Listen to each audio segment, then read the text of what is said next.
Took me almost dying to stop and go, hey, this isn't worth it. Being big is not worth dying. You're taking drugs, you're trying to get bigger and bigger and bigger, and you're getting sicker and sicker and sicker. That's bigorexia.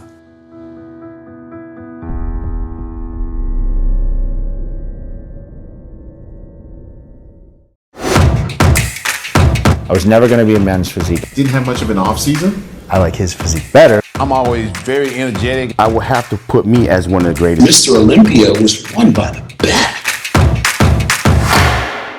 You originally from Liberia. You survived the brutal war, the Civil War, right? Yeah. And because we shot your story for the Strength War, so I learned a lot about you actually on a personal level while making this film. And you've survived. What was the outbreak over there? It was Civil War, and it was an outbreak of, what was the illness going on? Was Ebola or something like that? Wasn't an Ebola outbreak at that time happening? No, the Ebola outbreak, I was already in the U.S. You know what I mean? The Civil War happened in 1990. You know what I'm saying? I was born in 1984. And the war happened in 1990. So at the age of 6 years old, the war came, you know what I'm saying? The Civil War came because Liberia have so many resources, diamond, gold, oil, you know what I'm saying, rubber plantations. So, you know what I mean, two different tribes crashes. And it was brutal. It was brutal to the point at the age of 6 years old to watch this thing grow into the war zone. Like, you know what I'm saying? My father left when I was 3 years old, separated, got lost in the war. Then mom, you know what I'm saying? Every village we go to, our houses getting burned down, churches was getting burned down, no recreation center, no water, you know what I'm saying? No school, we going in and out of school. Every city that we go, we tap into a school system, either this rebel and burning the school down, teachers scared to go to school, losing friends, family members, and keep pushing, just going to, and just keep generate to a whole different level of different part of the war, just try to find safety, you know what I mean? And made it through 2000. And that's what my grandfather had a church in Brooklyn. My grandfather been here over 40, 50 years. He said, you know what, enough is enough. I'm gonna grab my daughter and her kids and bring them to the US. You know what I'm saying? So that transitioning from the war zone, like, it was just about the hustle, the grind, surviving. You know what I'm saying? A survivor. I was just a survivor. They try to make sure mom was good, my brothers and sister was good. You know what I'm saying? So just surviving and coming over here and coming to the US in Brooklyn and going through a different system, it was a mental challenge. Because everybody in your community, everybody in your world, where you come from in Africa, you come from this city where ain't no lights, no water foundation, you know what I'm saying? And everybody is dependent on you and be like, yo, champ, you the only one coming from this community, Banja, where nobody know about in this village. You the only one coming from here to go to the US. So the pressure at the age of 16 years old was like, yo, you need to come back and build schools. You need to come back and build a clinic, hospital, playground, recreation center for these kids that you used to play in the dirt with. You know what I'm saying? So now coming to Brooklyn and living in Brooklyn, New York, it's like coming to another war zone. Like, so I got to Brooklyn, I know across the street on my block, East 98, it's a liquor store, a church, a corner store. Then you got prostitution. Then you got drug dealers, you got crackheads, you got fiends. And I'm right back into a war zone where I just promised my brothers and sisters and my grandmothers in the back room, like, yo, I'm coming here to be great. How many times can you walk on a block and you got your little sister and somebody keeps saying the B word? How many times you got to work on your block and people from the churches bringing clothes in a garbage bag? So when we came, our grandfather did a great job of bringing us to the U.S. But when we came, we had like a little room, a 4x4 room, 2 brothers, 2 sisters, and my mom with a twin size bed. So me and my mom and my brother and sister used to sleep on the floor. At that time, my sister then was like 3, 5 years old. So we let them sleep on the queen size bed. Me and my mom would sleep on the floor.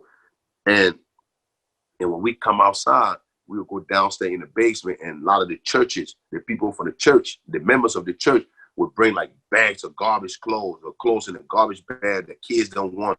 And it would bring in, and we had to go through the bag and grab a couple of clothes. Sometimes I wear a size 8.5. I got to squeeze my feet in a 7.5.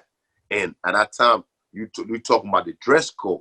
You got Crip, blood, all these people talk about red and blue. You can't wear that. We don't know. I don't know nothing about no dress code. So it's like I'm you wearing, escaped the bad situation and you came back in also a bad situation, pretty much. yeah, right back. So now my mentality is like, yo, what is this? Like, yo, I'm on a bus. I'm getting ready. So whatever clothes I find in the garbage bag, I'm putting it on. I'm on a bus and you got 5 kids coming to me and be like, yo, why you wearing this sweatshirt? I got the sweatshirt out of the garbage bag. What do you mean why I'm wearing this shirt? You know what I'm saying? So now it's a disrespect if you touch me.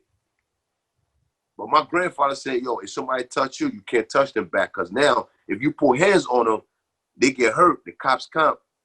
The cops said, oh, you're not a citizen. Why you put hands on the citizen? Regardless what the citizen did to you, it don't matter. You just don't put hands on people. I don't care to put hands on you, call the cops. Well, you gonna call cops and somebody try to stab you with a knife on the bus because you wearing, they thinking you blood because you wear a red shirt. Oh, you what's popping? Oh, you what's cracking, blood? Yo, you blood, huh? Oh shit. This joker die more, like, you feel me? And they coming to wash you, and you like you this your first month in America. You look at this guy like, yo, why these people already mad? You know what I'm saying? So now you try to protect yourself. You grab one of them, slam them down, try to protect. Now you get caught. The judge looking at you like, what country you from? Oh, I'm from Liberia. Oh, you from that war country, that war zone. Oh, you a war baby. You a rebel, huh? You come here to destroy our citizen. You come here to beat our citizen and do this. Oh, now you getting deported. You out of here. So what would you do? Like, you in a situation like that, it's like, That's terrible. It's like, you know what I'm saying? It's like, so now my mom see it. I'm getting frustrated. You know what I'm saying? I have a couple of fights in my school, and it was brutal. You know what I'm saying? It was brutal. It would have got me deported. You know what I'm saying? It would have got, because people ain't pressed charges. So my mom said, we got to leave out of here. So we left Brooklyn 2001, went to Newark. Come to Newark, it's tough. It's another war zone. So I told my mom, I said, you know what? Single mother, father is not here. Father is in Africa. 2 brothers, 2 sisters. I'm the oldest.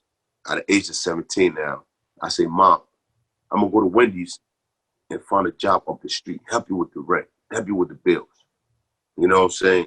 So when I went to Wendy's, I talked to the owner. I said, listen, man, my name is Robert Wilmar. I just came from Africa last year. We live in Brooklyn. Now we live in North. We live on Slide Street, on Chancellor. So Wendy's on Chancellor. I said, I go to school at Weekway. I get up school at 2:45. I was good at soccer. You know what I'm saying? Soccer was my sport. Like, I would play soccer and people used to open their mouth in my country and they knew I was a star.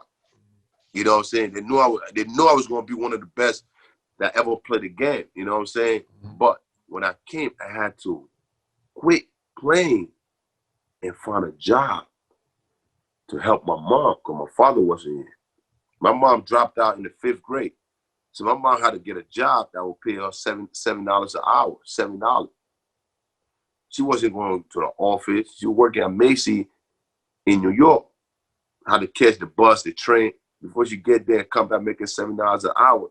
She bringing like $350 for every 2 weeks. And the rent is $800. So I went to Wendy's. I told the manager, I said, man, I only been here for a year. I live up the street. My school is down there. I get off school at 2:45.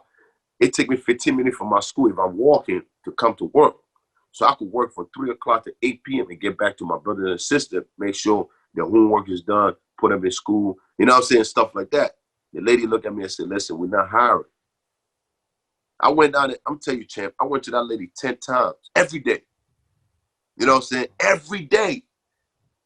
10 times in a row. I go down there and I sit down, I wait for her, she get up work at 3 o'clock, I'm there. At 2:55, I'm sitting there in the lobby of the job.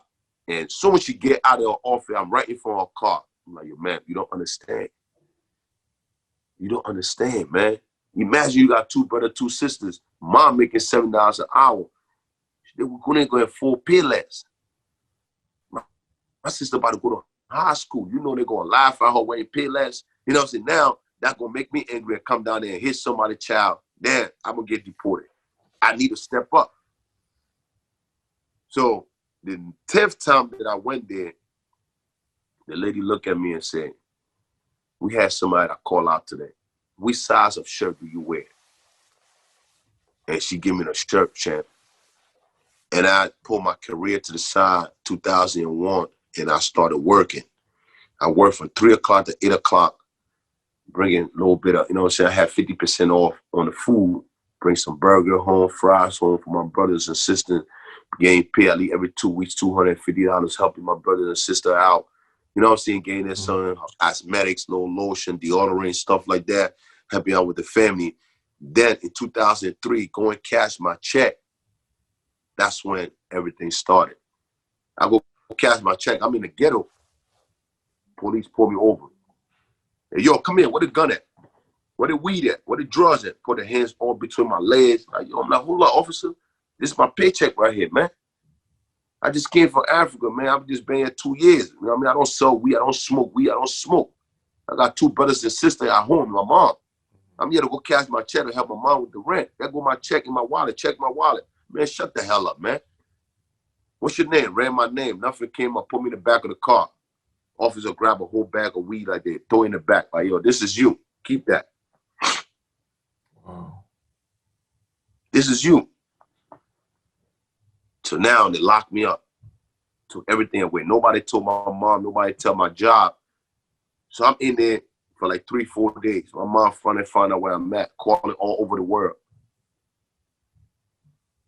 You know what I'm saying? Find out they done transfer me to the biggest prison called Caldwell Jail. Never been in jail in my life. I'm in there, guys doing murder charges. They're in there for life. They put me in one of these guys that could have even killed me. So when I got out, I took it to trial.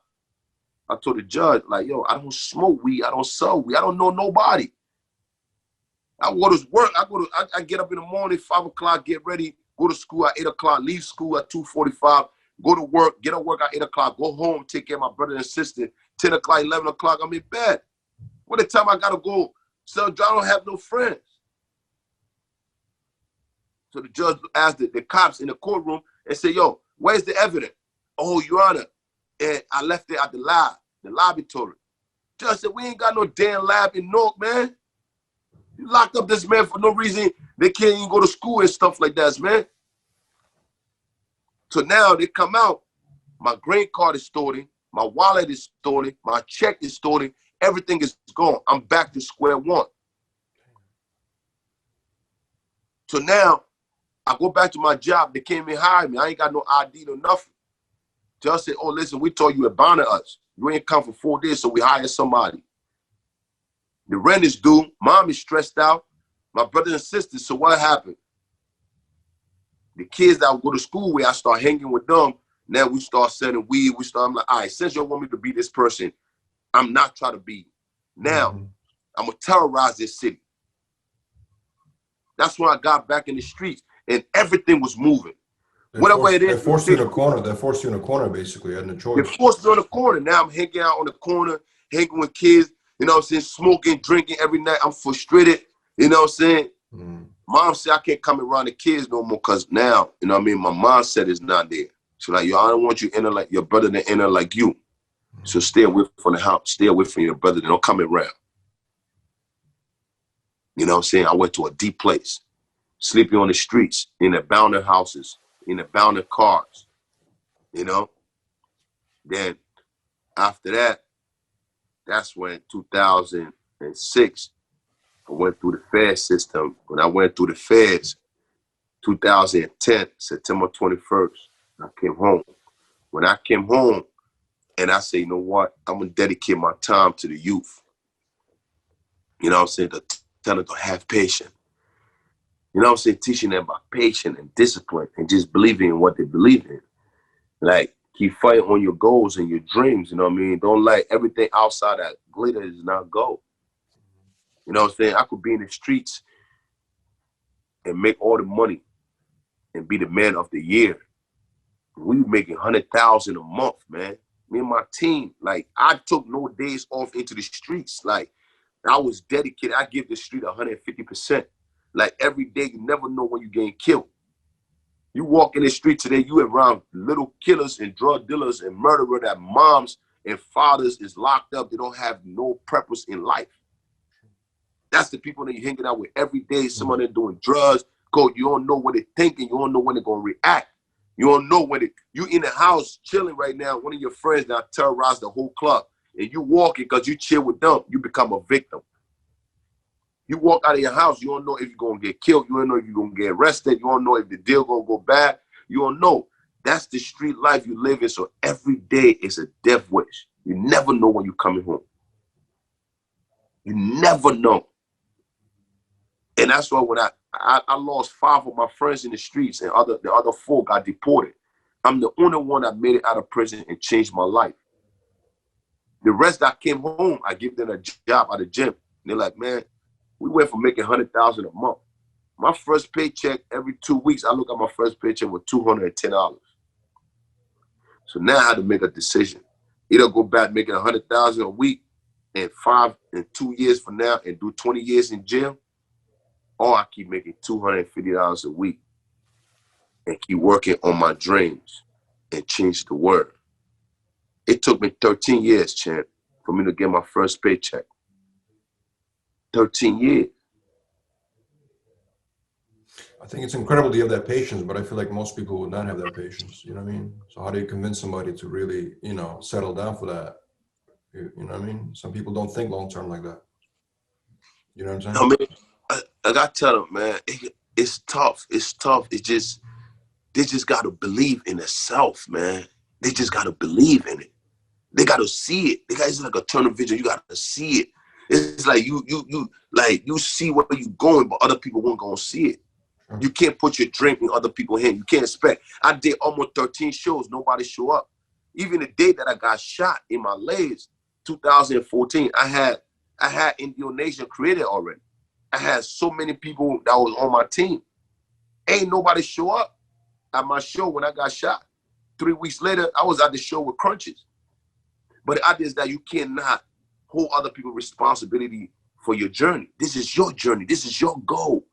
And you got to understand it's going to be haters. It's going to be doubters. You're going to understand that it's going to be a tough road, a lonely road to this greatness that you're heading to. You know what I'm saying? And that's why I came out with the slogan, muscle through the pain, blend it up, stop looking soft, stop looking weak, start looking sloppy. All these things is something that you got to understand that you got to toughen up in all these aspects of life in order to get where you're going. It was time that when I sit sometimes, be like, why am I doing this? Why? How many temptations I have to go through? You know what I'm saying? I got shot for a reason. I got shot. I wasn't mad. I understand that. That was part of the process. When I got shot, I ain't called God and asked God why it was thousands and hundreds of people out there, why they ain't got shot. Why you chose me? I had 3 weeks to do a competition. I was going to do the national. I just got quarterfined 2000. I just won novels overall. You know what I'm saying? I won novels overall. I'm in the men open now. And I lost like 5 different shows in the men open.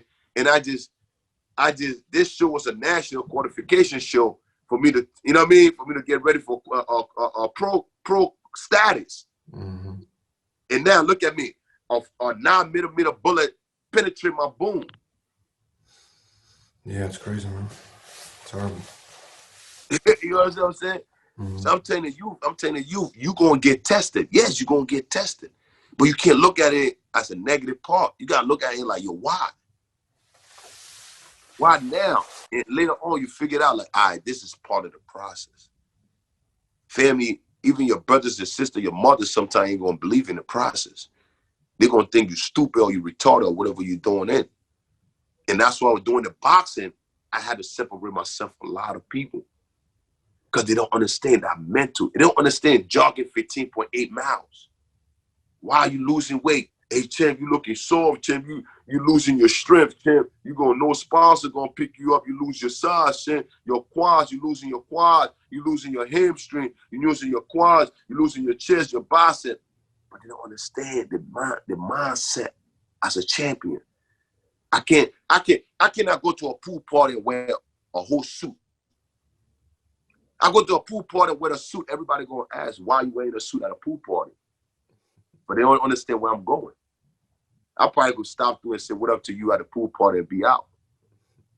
But everybody gonna be confused, like, bro, everybody in shorts, no shirt on, you out here with a suit, you stupid, you dumb. You know what I'm saying? How many people can you explain why you got a suit on? So just for that, you have to stay away from people until the job is done. I went for 260 pounds, I'm 212.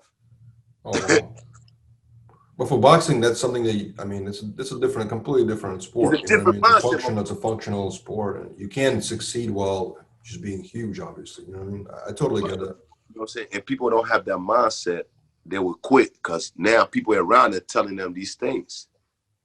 People around are telling them things like, yo, bro, you losing mad weight, bro. But they don't understand. I built endurance, speed, stamina. You know what I'm saying? So the first 8 weeks, they lost. You know what I'm saying? Sure. They don't understand the transition and that they're stuck. They don't know if they should ride with you or they could fall back. They don't know if what they're going to lose or what they're going to gain. Because a lot of people was behind me because I was bodybuilder because they want to understand how to become a pro. Because I pushed them. Now, I mean, the boxing world, it don't benefit to them. So they separate.